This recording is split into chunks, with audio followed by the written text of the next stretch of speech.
C'est parti donc pour la leçon 1 qui va être la présentation de l'interface d'AutoCAD et un petit peu les paramètres à ajuster pour pouvoir dessiner mieux. Donc quand on lance AutoCAD, moi j'ai AutoCAD la 2021, donc je le lance, on va arriver sur la page d'accueil. Voilà. Donc comme la plupart des logiciels, on va avoir nos documents récents, ouverts récemment. On va pouvoir ouvrir les fichiers ici, commencer un dessin directement ici.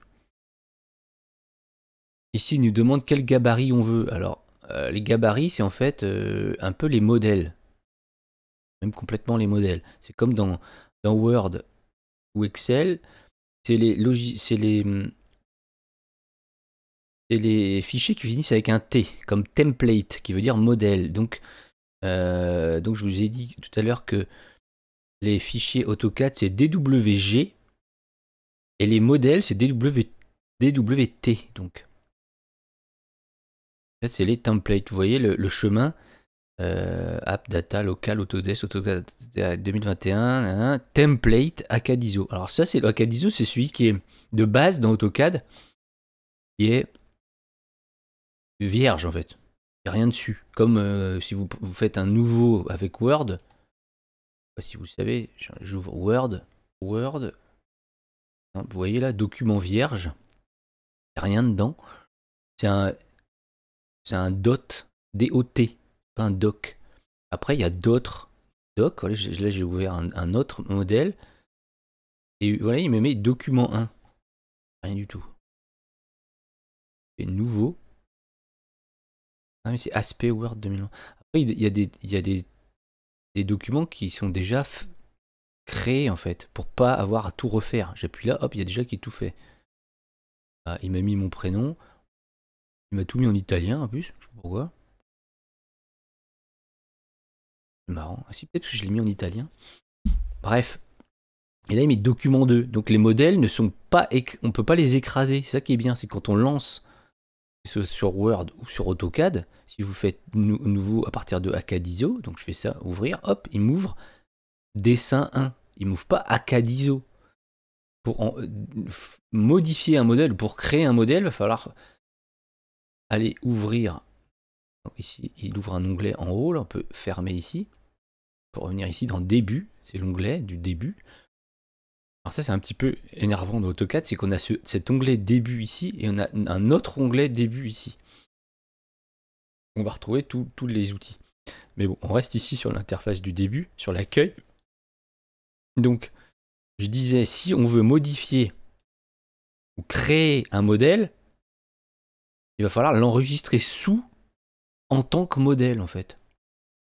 Notre dessin. Si on me dessine, par exemple, on dessine une maison, on dit, tiens, j'aimerais bien que ce soit un modèle de base, j'ai des murs, je vais faire enregistrer sous, changer l'extension DWT, et il va l'enregistrer là où on veut. Après, on peut choisir, mais de base... D'ailleurs, moi, je dois avoir... Non, j'ai pas de... Dans mon portable que j'ai. Mais bon, en général, on part sur Acadiso de base. Voilà. On peut ouvrir des jeux de feuilles, même carrément. Mais bon, ça, c'est rare qu'on le fasse. Donc, on peut faire plus aussi. Et là, il va forcément partir d'Acadiso. Voilà. Là, il a ouvert... Normalement, on n'a pas ça non plus. Voilà. Alors, ça nous ouvre ça. Alors, normalement, ça, vous n'avez pas non plus. Si vous n'avez... Et vous, normalement, vous avez, je pense, la grille. Ce qu'on appelle la grille d'accrochage. Alors, comment ça se passe? Ici, en haut, donc, on a début aussi. Donc, c'est un peu, ça fait doublon, c'est un peu dommage.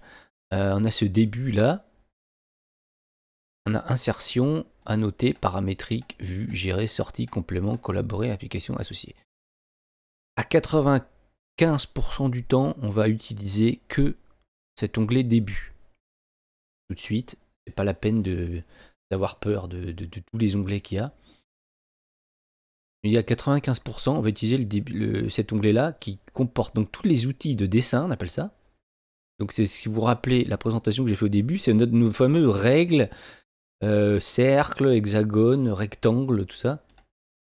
pour pouvoir les tracer facilement. Ici, c'est ce qu'on appelle les outils de modification. Donc c'est peut-être pour déplacer, copier, faire des symétries, ajuster, tout ça. La gomme. Voilà. Ici, on a tout ce qui est annotation, donc cotation et texte, les lignes de repère. On va pouvoir gérer ici nos annotations, ici les cotations, créer des nouvelles cotations, ici les lignes de repère, et ici des tableaux. Ici, on va avoir tout ce qui est calque. Donc les calques, pour faire vite, ça sert à regrouper des pièces, des éléments de même nature sous un même calque. Par exemple, on peut faire un calque mur, un calque fenêtre, un calque toit, calque qui ont des couleurs différentes, des aspects différents. On gère tout ça ici. Ici, on a les blocs. Alors les blocs, c'est pour pouvoir avoir des dessins déjà faits. Pas besoin de redessiner à chaque fois. Par exemple, des chaises, des tables. On va pouvoir les enregistrer dans une bibliothèque de blocs ou aller les chercher dans d'autres fichiers, et on peut les rendre intelligents. C'est-à-dire qu'avec un bloc, on va pouvoir faire plusieurs configurations. En fait. On va pouvoir, par exemple, si vous avez une table d'1 mètre par 50 cm, vous allez pouvoir l'étirer pour l'agrandir d'un côté ou de l'autre, et ce sera un seul bloc, sans modifier le bloc de base. C'est ça qui est bien. Enfin, on va voir comment on fait. Ici, c'est les propriétés des lignes qu'on dessine, mais moi, je conseille de ne pas toucher à ça et de gérer plutôt tout ce qui est couleur, épaisseur et type de ligne dans le calque. Ce qui fait que quand on modifie une ligne, en lui disant tiens, en fait, je veux pas que tu sois sur ce calque-là, mais sur un autre calque, il va prendre la couleur du calque, l'épaisseur du calque et le type de ligne du calque. Si ici je vais lui dire non, je veux que telle ligne soit par exemple plus épaisse ou telle couleur, ça va forcer la couleur. Ce qui fait que si je rechange de calque pour X raison, la ligne, elle va pas changer. Elle va rester de la couleur qu'on lui aura dit de rester. Alors après, ça peut être un parti pris. On peut lui dire non, je veux que cette couleur soit toujours rouge, même si elle est sur un calque vert. Je veux que celle-là soit rouge. Donc on va forcer. Donc ça, ici, c'est plus pour forcer. Copier les propriétés, c'est pour copier, par exemple, une ligne, elle est sur un calque qu'on veut pas, plutôt qu'aller chercher ici dans la liste. Si la liste est très longue, on dit punaise, cette ligne-là, je veux qu'elle soit sur le même calque que la ligne d'à côté. Je vais dire copier les propriétés de la ligne d'à côté et je vais la copier sur la ligne que je veux. Ça va plus vite plutôt qu'aller chercher dans la liste. Les groupes, c'est intéressant pour regrouper des éléments ensemble, plusieurs lignes, plusieurs objets, plusieurs blocs ensemble, et pouvoir tout déplacer ensemble. Si jamais s'il y a besoin. Plutôt que... parfois, il y a plein de choses qui se superposent. Si on n'a pas créé de groupe et qu'on veut sélectionner plusieurs choses, il va falloir appuyer sur la touche Shift et cliquer sur tout ce qu'on veut. Alors que si on a créé un bloc, pas un bloc, un groupe, justement, attention, c'est pas comme un bloc, un groupe, on va pouvoir déplacer plus facilement. Ici, on a l'outil mesurer intelligent, rapide, avec d'autres... on verra. Ici, je sais pas ce que c'est. Ici, c'est copier-coller, mais bon, copier-coller. Ici, je sais pas ce que c'est. Dans insertion, on va retrouver un petit peu les mêmes choses que dans le début, en fait, mais en plus développé. Par exemple, ici, créer bloc. Ici, c'est le même ici. Créer bloc. Mais en plus gros. Et on va pouvoir gérer les attributs. En fait, c'est ici, on a un petit peu plus de choses pour le bloc, mais on a la même chose ici, en fait. Bloc, vous voyez. Les attributs. Les attributs, c'est... Fournissez des attributs. Définir des attributs. En fait, les attributs, c'est pour des noms, des trucs au bloc. Donc, c'est la même chose ici. Ici, c'est pour attacher des images. On peut exporter ici, porter un PDF plutôt. Ici, on a des champs, donc qui vont pouvoir... Là, ça peut être... c'est pas mal, par exemple, pour insérer une date dans un cartouche ou des éléments. On peut même insérer dans des titres par exemple, d'une pièce assez simple, juste un rectangle 200 par 300, on peut aller lui dire d'aller chercher le champ dimension 200 et dimension 100, et si on modifie, le nom va être modifié automatiquement. Annoter, oui, ici c'est un peu pareil aussi. Annoter, texte, code, ligne de repère. En fait, c'est la même chose que dans début, ici, annotation. Juste que c'est plus développé. Il y a plus de...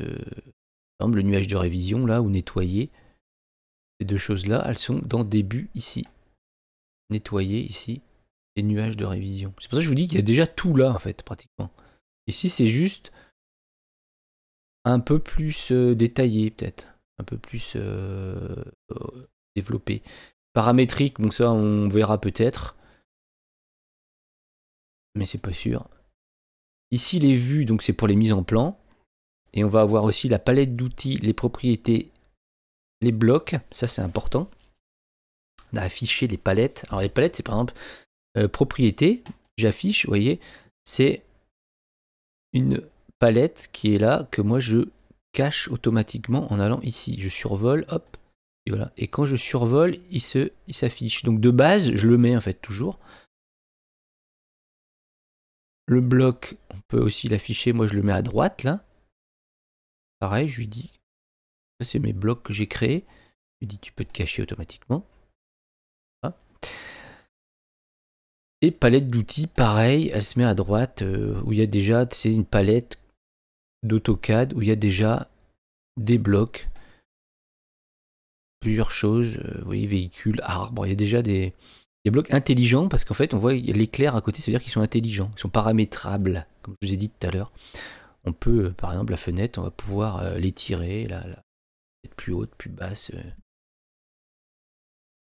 Voilà. La cache. Même le bloc, je n'ai pas besoin tout de suite. Gérer, bon, ça, c'est. Bah, il n'y a encore pas les d'outils. Il y a des choses en doublon, triplon. Hein. Après, le reste, c'est pas très intéressant. Donc, moi, ce que je vous conseille aussi, c'est. Déjà, moi, ici, on a ce qu'on appelle l'aide au dessin en bas. Donc, on a la grille qui s'affiche. On voit que c'est F7, le raccourci. Moi, je travaille sans. Donc, je l'enlève, F7. Et ce que je conseille aussi, c'est ici, dans le A rouge, d'aller dans les options et dans préférences utilisateur, et on a signification du bouton droit. Ce que je vous conseille, c'est répéter la dernière commande avec le bouton droit. Et si on appuie longtemps, on va avoir une fenêtre qui va s'ouvrir. Alors je vous montre. Appliquer, fermer, ok. Donc par exemple, un cercle. Si j'appuie sur le bouton droit, il va me répéter la dernière commande. Donc je peux refaire un cercle. Alors que si je laisse appuyer longtemps sur le bouton droit, enfin longtemps, 250 millisecondes, il ouvre répéter cercle, presse-papier, machin. Mais tout ça, en fait, on n'utilise jamais. Et de base, AutoCAD, de base, préférence utilisateur, signification du bouton droit, en fait, il est comme ça. Ok, fermé. Ok. Donc si vous dessinez, vous faites bouton droit, ça s'ouvre, vous êtes obligé de faire répéter cercle. Bouton droit, répéter cercle. Ça fait à chaque fois un clic en plus. Et dans la journée, ça fait beaucoup de clics en plus. Donc c'est pour ça que je trouve beaucoup plus intéressant, moi j'ai toujours travaillé comme ça, de mettre répéter la dernière commande et activer voilà, le clic du bouton droit avec différentes vitesses. Si j'ai vraiment besoin d'ouvrir ça, mais franchement ça m'arrive jamais. Peut-être pour la calculatrice, mais bon. Moi je fais répéter la dernière commande, ça va beaucoup plus vite. Alors, un dernier truc, l'option, pareil, dans les options ici, dans sélection, je vous conseille, de base, c'est ici, utiliser la touche mâche pour ajouter à la sélection, c'est pas coché. Ça veut dire que c'est comme ça, par exemple. Si vous cliquez là, et là, vous voyez, tout avec le bouton gauche, où je clique, vous voyez que ça se met en surbrillance. Il ajoute à chaque fois la sélection. Ce qui fait que c'est assez dangereux parce que, admettons que vous êtes sur un grand plan. Il y a une maison là, il y a une maison là. Puis là, vous avez cliqué là. Puis après, vous êtes parti ici. Vous dites, tiens, mais celui-là, je le veux pas. Vous faites suppr, ou la gomme, supprimer. Et ben, il a supprimé l'autre en haut aussi, qu'on voyait pas.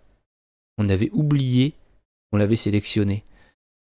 Ça m'est déjà arrivé dans ma jeunesse.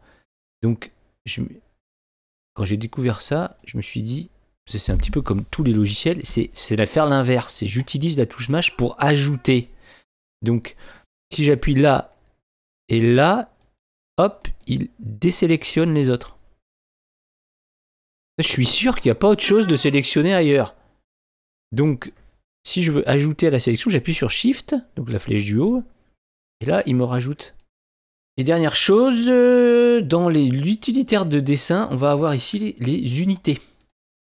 Donc, moi, vous voyez, la CAD ISO, là, il a ouvert la CAD ISO de base, il est en millimètres. Si vous voulez mettre en centimètres, parce que vous travaillez dans le bâtiment, précision, même d'ailleurs, pas autant.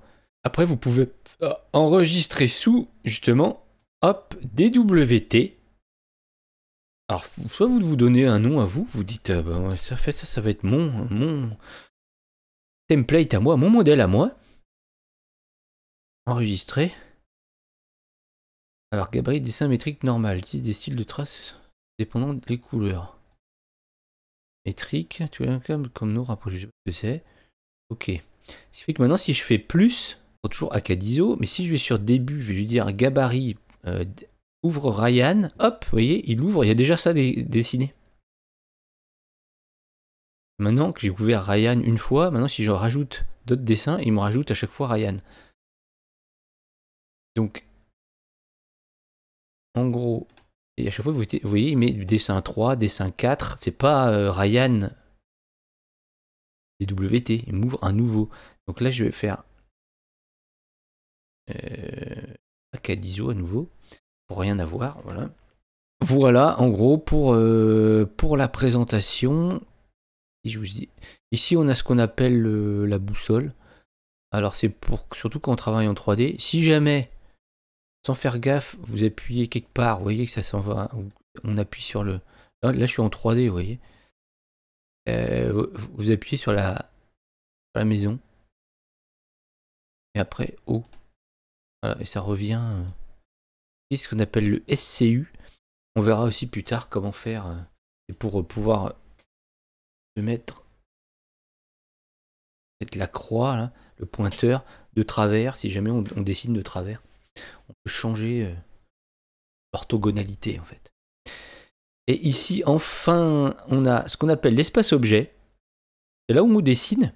On dessine en 1-1 toujours. On va pas s'amuser à faire des échelles. Les échelles, ça va être ici dans la présentation. On appelle la présentation, c'est-à-dire la mise en plan. Donc, c'est ici qu'on va faire la mise en plan. On va pouvoir en fait ouvrir des fenêtres. Vous voyez qu'ici, l'onglet présentation qui s'est allumé. Hein, et là, si je reviens sur objet, il n'y a plus l'onglet présentation. Si je vais sur présentation, il y a l'onglet présentation qui s'ouvre. Et on peut ouvrir des fenêtres sur l'espace objet, en fait, sur notre dessin. Et on va pouvoir faire des zooms là où on veut, ce qu'on veut montrer, en fait. Et ensuite côté. Et mettre des annotations. Et on verra ça donc, dans les prochaines leçons. Donc, je vous dis rendez-vous tout de suite pour la leçon 2. C'est parti.